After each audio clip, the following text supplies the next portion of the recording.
സക്കറിയായുടെ പുസ്തകത്തിലേക്ക് വരുമ്പോൾ നമ്മൾ കാണുന്ന ഒരു പ്രധാനപ്പെട്ട കാര്യമാണ്, ഞാൻ പറഞ്ഞിരുന്നു, സക്കറിയ കാണുന്ന 8 ദർശനങ്ങൾ ആദ്യത്തെ 6 അധ്യായങ്ങളിലെ പ്രമേയമാണ്.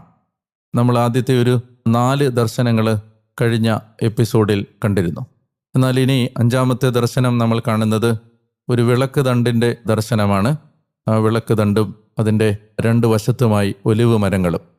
എന്താണ് ഈ ദർശനത്തിൻ്റെ അർത്ഥം എന്ന് മനസ്സിലാക്കുമ്പോൾ അത് വളരെ കൗതുകകരമായ, ഒരുപക്ഷെ വളരെ സർപ്രൈസിംഗ് ആയ ഒരു വെളിപ്പെടുത്തലാണ്. അത് പരിശുദ്ധാത്മാവിനെ കുറിച്ചുള്ള ഒരു വെളിപ്പെടുത്തലാണ്. അതായത് ഈ വിളക്ക് തണ്ട്, ഈ വിളക്ക് അല്ലെങ്കിൽ ഈ മെനോറ സൂചിപ്പിക്കുന്നത് ഇസ്രായേലിനെയാണ്, അല്ലെങ്കിൽ ഇന്നത്തെ ഭാഷയിൽ പറഞ്ഞാൽ സഭയാണ്. ആ വിളക്കിലെ എണ്ണ അത് നിരന്തരം അതിലെ ദീപം തെളിയാൻ സഹായിക്കുന്ന പരിശുദ്ധാത്മാവാണ്. അത് പരിശുദ്ധാത്മാവായതുകൊണ്ടാണ് സെറുബാബേലിനോട്